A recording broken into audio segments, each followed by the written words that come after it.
Hay más de 8 millones de testigos de Jehová en todo el mundo. Yo no nací siendo uno. Me introdujeron a ellos cuando tenía alrededor de 8 o 9 años de edad y pasaría las próximas 3 décadas de mi vida tratando de procesar esto en lo que, sin saberlo, me había involucrado y que finalmente abandoné, costándome muy caro. Esta vida como testigo de Jehová es mi respuesta al ánimo que he recibido para escribir un libro sobre mi vida. En mi historia vas a aprender sobre esta secta y por qué me refiero a esta como tal y no como una religión. Sabrás cómo es que pasé de un estado suicida e increíblemente ansioso a ser libre y feliz. Por qué subí más de 20 kilogramos de peso y cómo los perdí. Por qué mi esposa y yo llegamos a deberle al gobierno $55,000 en impuestos. Cómo es que los pagamos en 18 meses y por qué esa ni siquiera fue la mayor victoria de esos momentos. Hay lecciones que aprender aquí, ya sea que estés dentro de una secta o simplemente seas una persona normal viviendo tu vida. Para aquellos ex-testigos de Jehová allá afuera, espero que encuentren consuelo al saber que no están solos, y tal vez este podcast les ayude a procesar su propio dolor. Para aquellos que tienen familiares que son testigos de Jehová, espero que les dé una idea de en lo que están involucrados y a lo que se enfrentan. Para aquellos que no tienen ninguna relación con el tema, espero que amplíe sus horizontes y tal vez arroje un poco de luz sobre la experiencia humana. Y si hay algún testigo de Jehová activo escuchando, espero que este podcast te dé algo útil para el momento exacto en el que te encuentras en tu travesía. Pero al final, espero que encuentres felicidad y paz. Has pasado por mucho y lo mereces. Estoy grabando esto como un podcast, como una forma adecuada de contar mi historia, ya que fueron los podcasts y los audiolibros los que me ayudaron a despertar a las realidades de la vida que me dieron cuando era niño y que traté de mantener durante décadas, incluso como adulto. Entonces, ¿qué sabes acerca de los testigos de Jehová y de sus creencias? Lo primero que suele venir a la mente es que parecen raros porque no celebran nada, y estarías en lo correcto como ya lo habíamos platicado. O tal vez sepas que creen que solo 144,000 de ellos irán al cielo. ¿Y qué pasa con los demás? Si solo 144,000 van al cielo, ¿a dónde van a ir los demás? Eso te cambia la perspectiva común de que hay una vida después de la muerte que consiste en ir al cielo o al infierno. Tal vez lo único que sabes es que los testigos de Jehová son unas personas amigables que llegan a tu puerta y te despiertan el sábado por la mañana. De nuevo tendrías razón. Sin embargo, es probable que sepas muy poco acerca de lo que realmente enseñan los testigos de Jehová. La mayoría de la gente no tiene ni idea.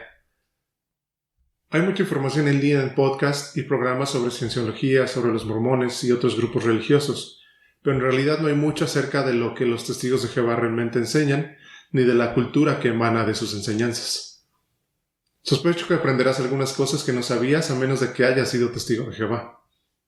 Trataré de hablar de estos temas desde mi perspectiva personal. Ahora hablemos un poco sobre la vida como testigo de Jehová. Permíteme primero darte una idea de cuál era nuestro horario. Ya hablé un poco de esto anteriormente, pero recuerda que esta es una secta basada en el rendimiento. Así que había tareas por cumplir y mi familia las cumplía todas. Quiero que entiendas cómo funciona una congregación, las reuniones y lo que hacíamos cuando tocábamos puertas. De esto se trataba mi vida como testigo de Jehová cuando tenía 8 o 9 años.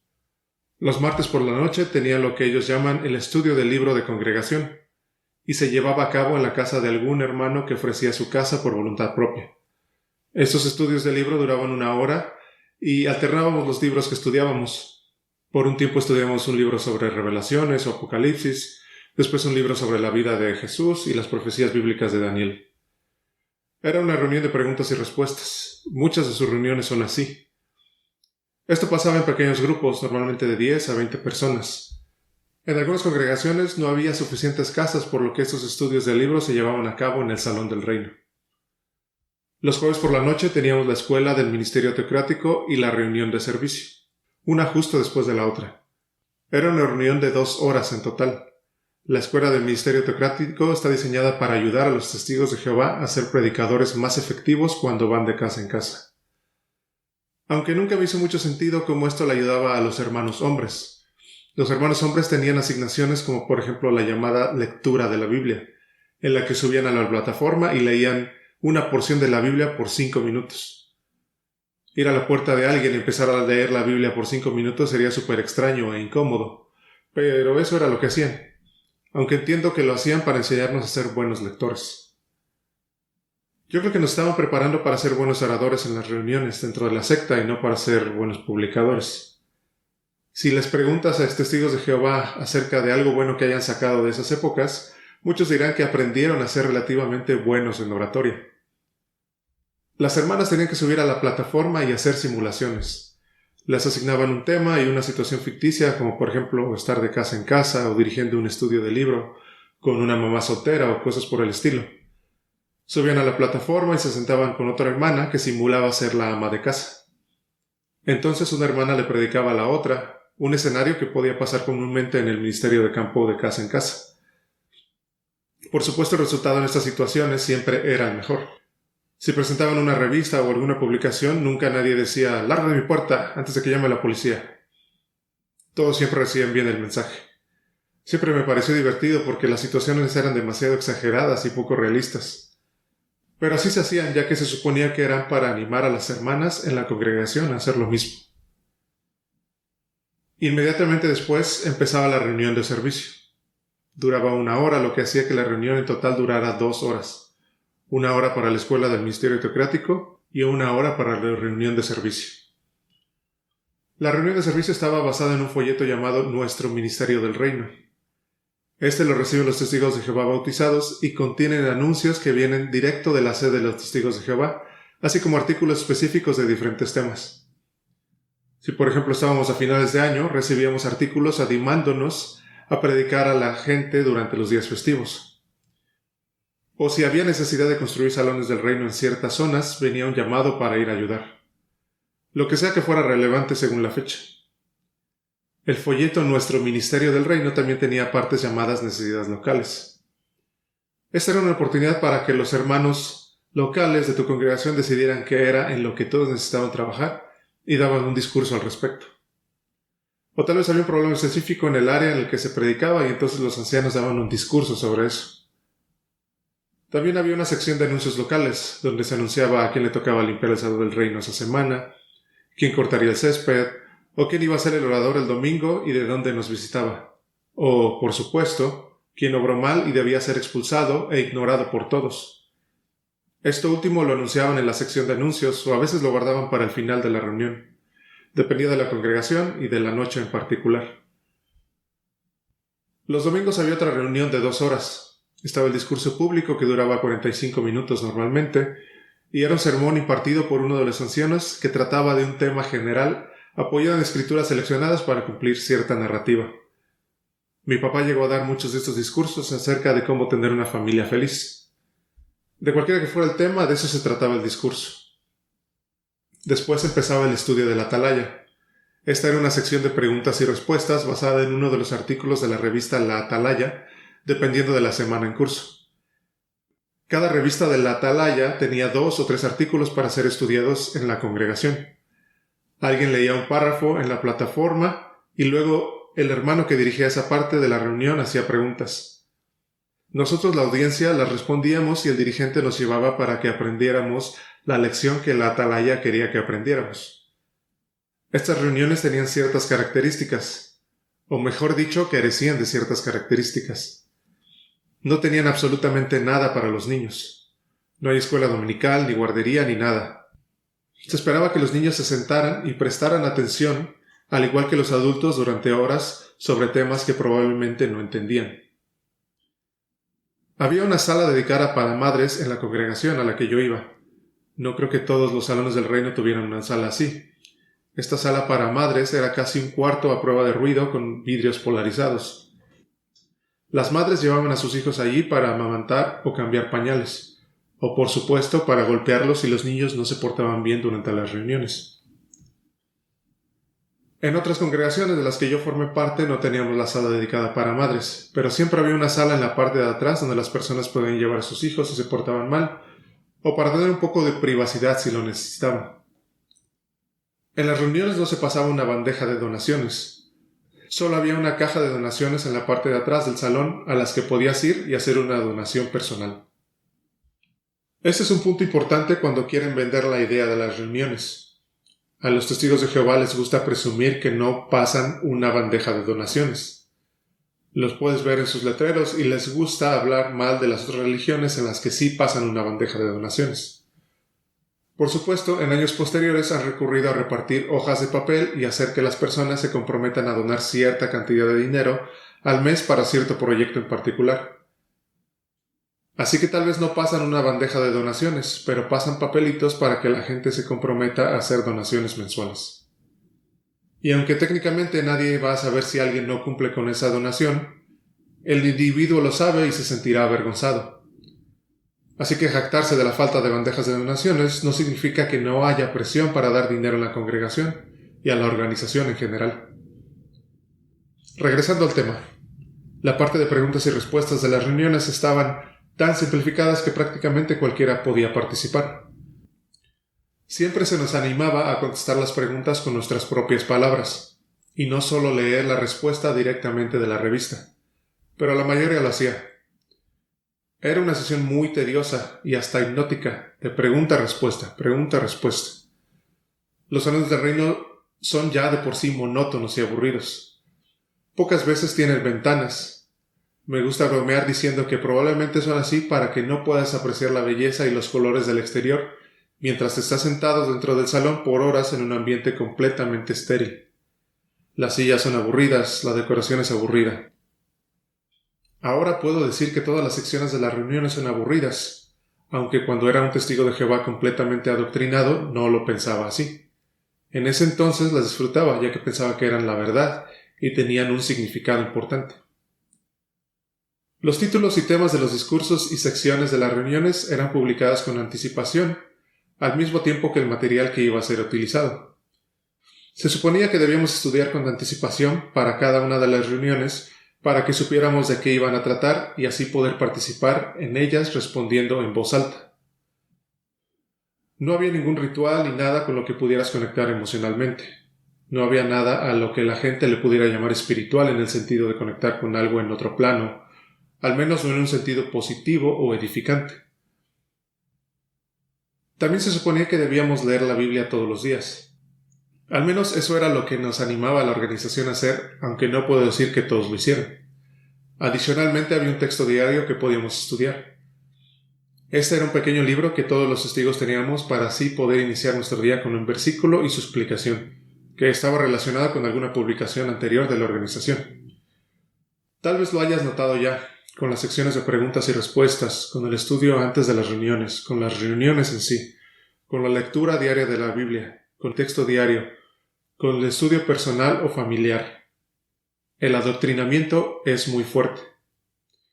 Nunca te podías alejar de los mensajes que estaban siendo incrustados en tu mente y corazón. Estos siempre estaban presentes y manipulaban tu vida. Además teníamos asambleas. Lo mencioné antes, y estos eran eventos que duraban 1, 2 o 3 días. Había uno de cada uno al año, y en estos había multitudes muy grandes. Entonces, en lugar de un estudio de libro donde había de 10 a 20 personas, o en un salón del reino donde podían haber entre 80 y 120 personas, en las reuniones de los domingos, las asambleas podrían tener desde un par de miles hasta 8 o 10,000 personas, dependiendo de cómo se dividieran los distritos en esa área en particular. Si bien las asambleas en sí no eran tan agradables, eran momentos en los que podías ir a otra ciudad y ver a personas que no habías visto en mucho tiempo o conocer gente nueva. Podías ver a tus amigos que iban a otras congregaciones y pasar un rato con ellos después de las sesiones. Eso era divertido, pero las sesiones de la asamblea eran como tener un trabajo de tiempo completo. El programa empezaba a las 9:30 de la mañana y terminaba a las 5 de la tarde, a veces con 1 hora de comida. Eran pesadas sesiones de adoctrinamiento para promover su ideología. Ahora, hay una jerarquía en cada congregación.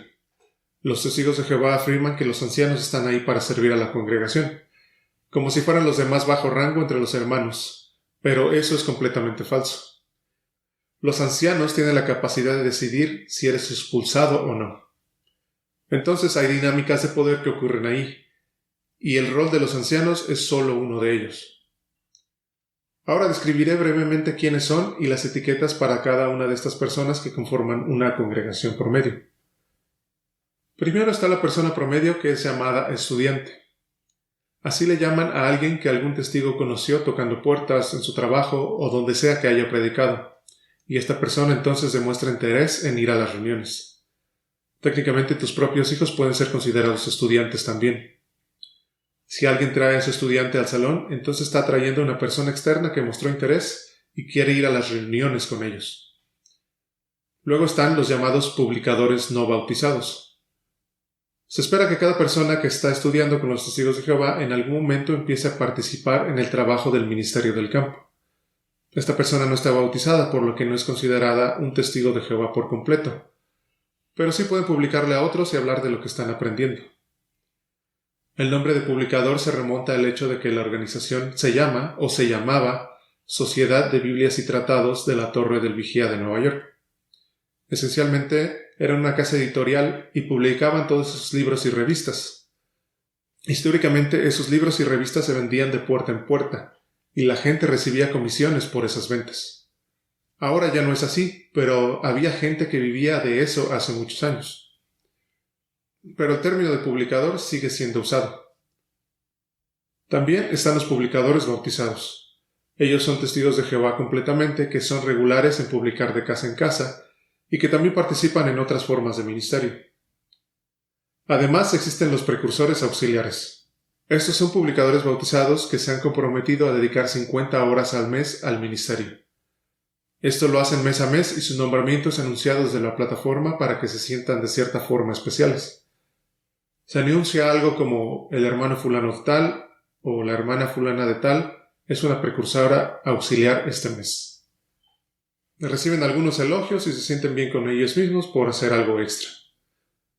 También hay precursores regulares y ellos son publicadores bautizados que firman un contrato para dedicar aún más tiempo.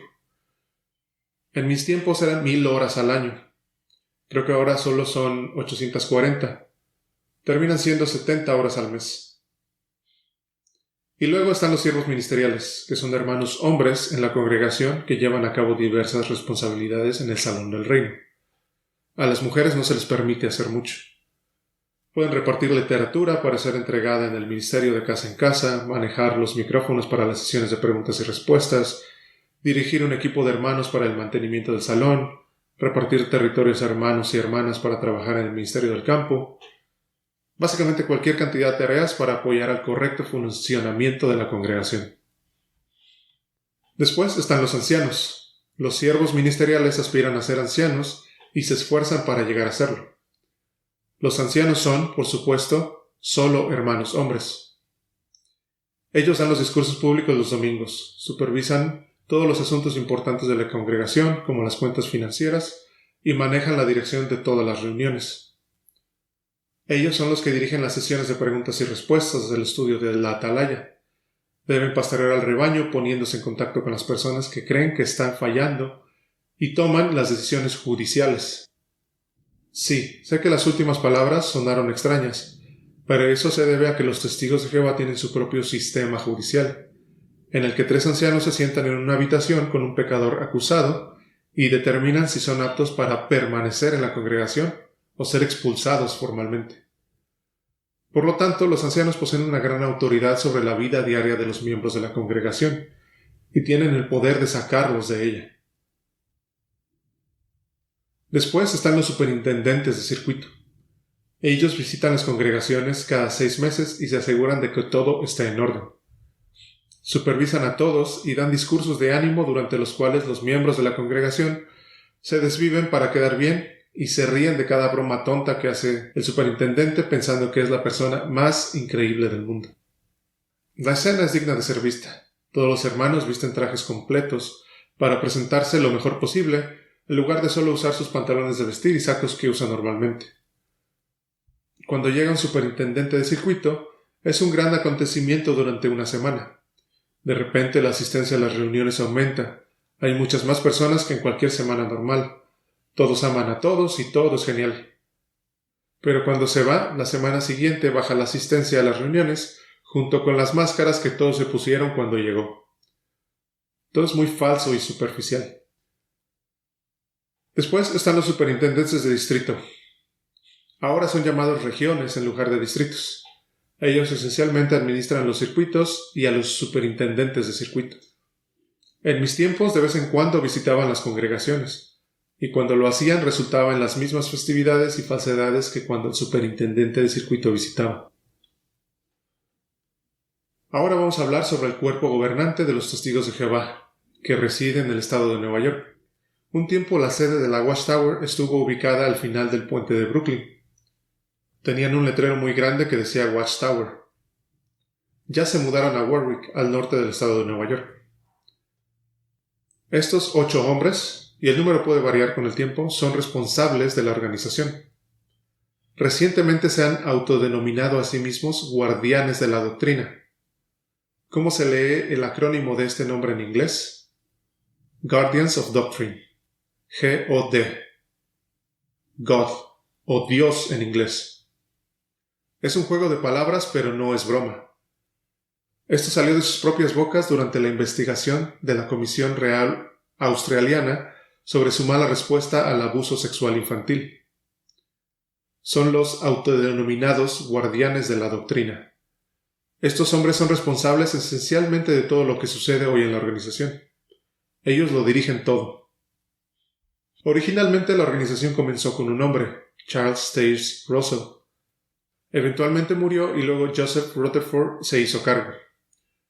Fue una transición aparentemente complicada, ya que se suponía que él no era el siguiente en la línea.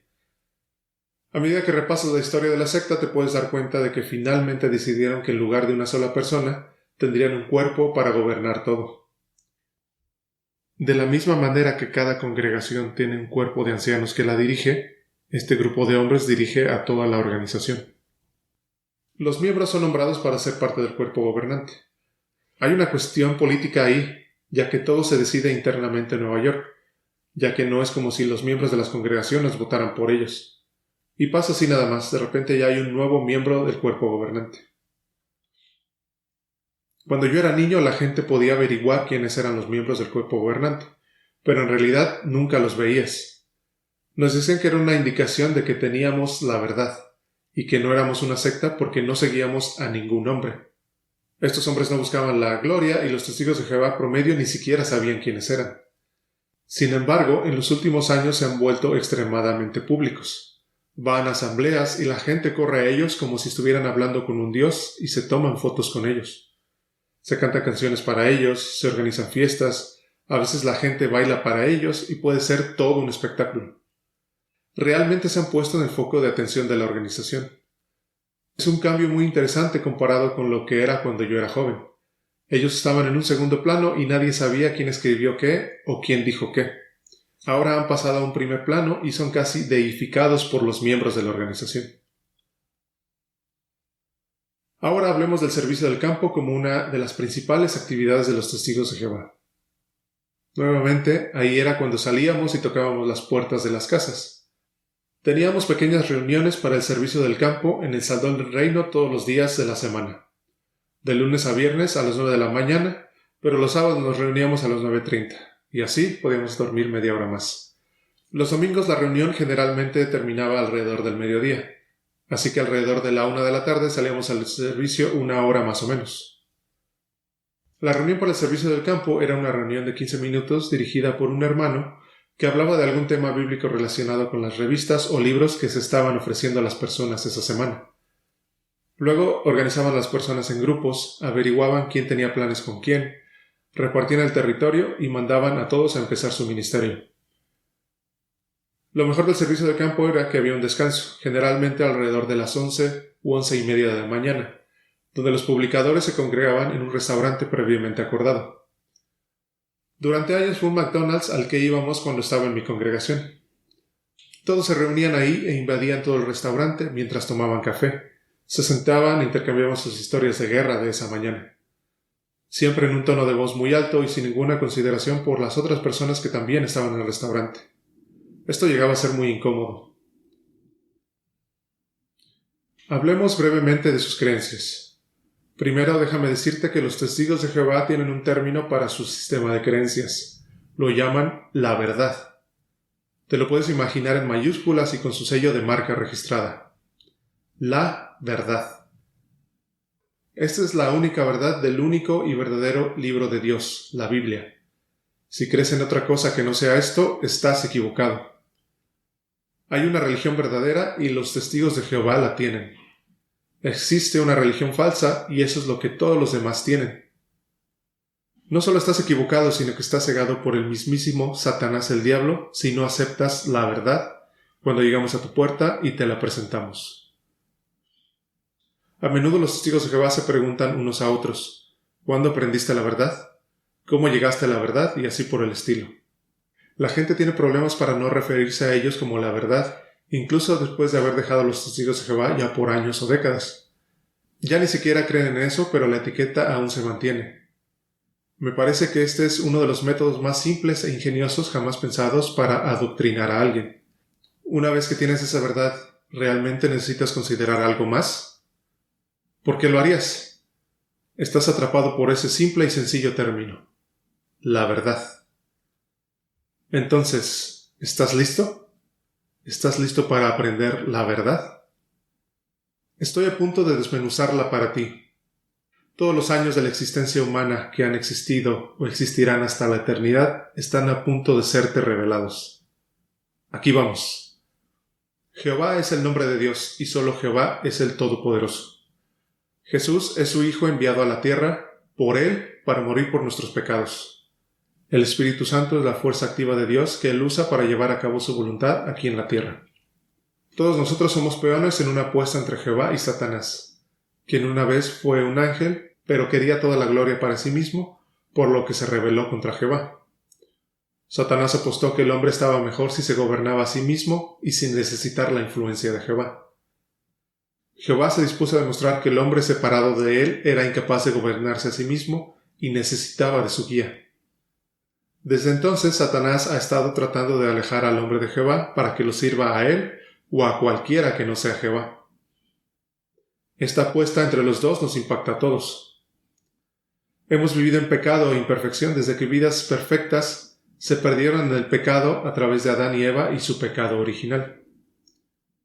Jesucristo, siendo una sola persona, de alguna manera pudo morir por nosotros y equilibrar la balanza de la justicia. Esto significa que la perfección es solo un 33% efectiva para combatir el pecado. Y claro, solo se dio una vida perfecta para equilibrar la balanza de lo que perdieron dos personas perfectas. Y se necesitó una persona especial, el Hijo unigénito de Dios, que descendió del cielo para hacer esto. No solo un humano perfecto cualquiera. Lo que me parece algo tramposo. Pero tal vez hubo una venta de llévese dos y pague solo uno en la justicia perfecta ese día.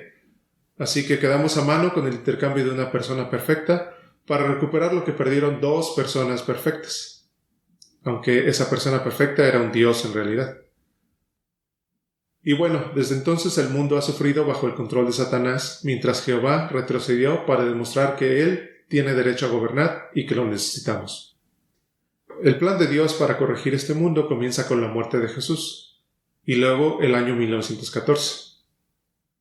A través de algunas matemáticas proféticas muy creativas que involucran el libro de Daniel y varias predicciones completamente incorrectas de las que nadie quiere hablar, los testigos de Jehová aterrizaron en el año 1914, como el comienzo de los últimos días de este inicuo sistema de cosas.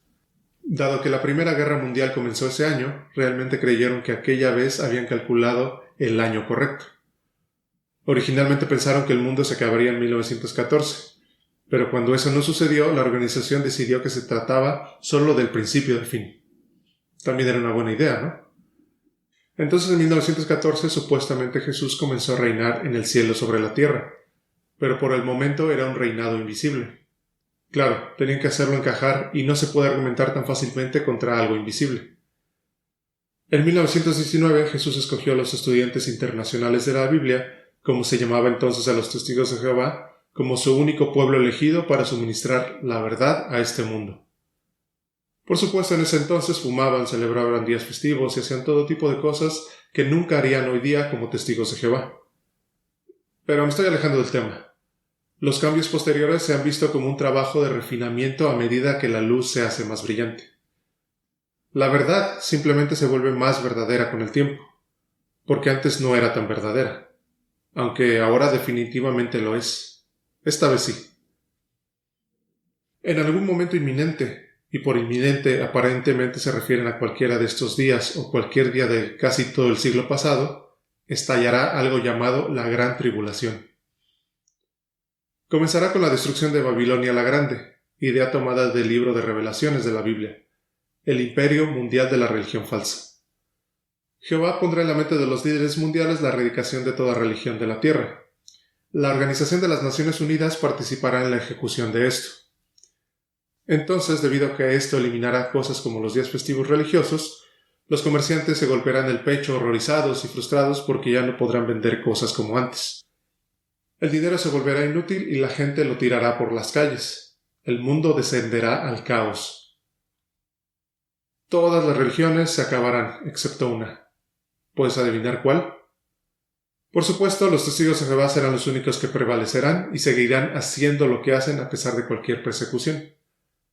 Las naciones se van a volver contra ellos y cuando lo hagan será como tocar el ojo de Dios, y él reaccionará inmediatamente con el día de su gran furia, llamado Armagedón, en el cual miles de millones de personas serán asesinadas sin piedad porque no escucharon las advertencias dadas por los testigos de Jehová. Escucha o muere. Te lo advirtieron y tuviste tu oportunidad. Una vez que todos estén muertos, el mundo volverá a ser perfecto, al igual que los miembros de los testigos de Jehová que queden en él. Pasarán los próximos 1000 años volviendo a la perfección y limpiando esta tierra. Pero no te preocupes, los pájaros y los animales van a separar todos los miles de millones de cadáveres para que los testigos de Jehová no tengan que levantar los cuerpos de sus seres queridos muertos. Sería un poco brutal tener que pasar por encima del abuelo para llegar a uno de tus hijos que fue asesinado por tu Dios. Aunque se suponía que no tenías que preocuparte por estas personas de todos modos, eran mundanos, como lo expliqué anteriormente. Todos los testigos de Jehová vivirán en un hermoso paraíso a medida que la tierra regrese al estado del jardín de Edén. Todos recibirán un panda y un león como mascotas. En todas sus ilustraciones artísticas de ese paraíso la gente juega con leones y pandas. Los animales ya no serán peligrosos y por lo tanto no existe el miedo a ellos. Supongo que los animales van a ser perfectos también, aunque que yo sepa ellos nunca pecaron, así que no sé cómo eran imperfectos en principio de cuentas. Ya no habrá miedo, ni dolor, ni lágrimas, solo felicidad y muchos, muchos testigos de Jehová. Los muertos serán levantados de sus tumbas conmemorativas, y una gran resurrección tendrá lugar durante estos 1000 años. Será una resurrección de justos e injustos. Tendrán el mismo aspecto que antes para que podamos reconocerlos. De lo contrario, solo estamos hablando de zombies grotescos y así no se puede.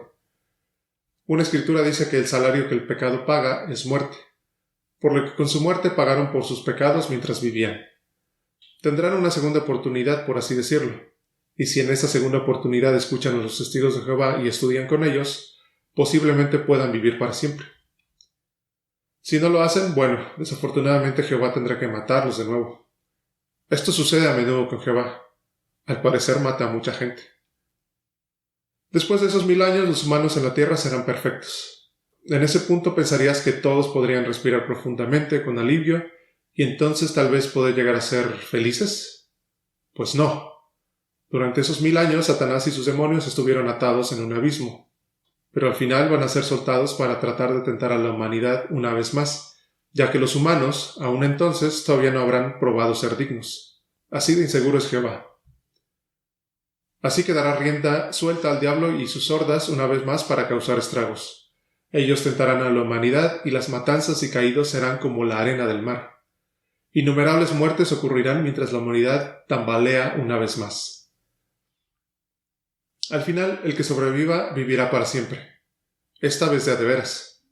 Nada de echarse para atrás o arrepentirse, supongo. A menos que se rebelen contra Dios como lo hizo Satanás. Él era perfecto y se volvió contra Dios. Aunque después de todo Jehová le dio libre albedrío a su creación, es solo que no le gusta que usen ese libre albedrío. Entonces, si en ese momento ejercieran su libre albedrío e hicieran algo que a Jehová no le guste, él puede matarlos una vez más. Así que esa es la historia en pocas palabras. Eso es lo que ellos creen y lo que creí durante muchos años. Pero estas son solo algunas de las creencias centrales que tienen en sus doctrinas. Hay una cultura que nace de estas doctrinas y esa es la parte de la organización que hace más daño psicológicamente. En el siguiente episodio voy a presentar 2 métodos de control que utilizan las sectas para mantener a la gente dominada. Estos se observan en lo que se ha denominado abuso religioso, pero también se observan en otras formas de abuso, y es un tema muy importante.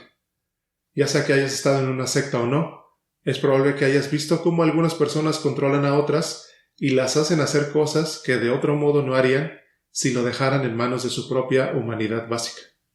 Hablemos de eso. Aprecio muchísimo que me escuches. Si te gusta este contenido o crees que podría ser de ayuda para alguien, por favor suscríbete para que puedas escuchar cada episodio en el momento en el que se publica. Estoy publicando este podcast para que sea de ayuda a todo el que lo necesite, pero no va a ayudar a muchos si no se pasa la voz. No tengo una comunidad de creadores de podcast que me respalde. No tengo el carisma de Leah Remini que le permitió hacer una serie sobre cienciología. Solo soy alguien que vivió una vida de cierto modo y que quiere exponer esto por lo que literalmente millones de personas en el mundo están pasando. Hay más de 8 millones de testigos de Jehová y decenas de ex-testigos de Jehová. Hay millones más que tienen familiares o amigos que son testigos de Jehová y probablemente estén preocupados por ellos. Comparte este podcast con todos ellos para que puedan saber de qué se trata todo esto. Y si no llega a tanto, tal vez ayude a alguien a no sentirse tan solo. Visita mi sitio web vidadetestigo.com si te gustaría hablar más acerca del tema o si tienes preguntas. Si estás buscando ayuda para entender o recuperarte de tu vida como testigo de Jehová, visita exjwhelp.com para obtener ayuda y fuentes de información profesionales en inglés. Y recuerda que algunos están luchando contra problemas de los que quizás no te des cuenta, así que dales el beneficio de la duda. Ama a los demás, no dañes y sé feliz.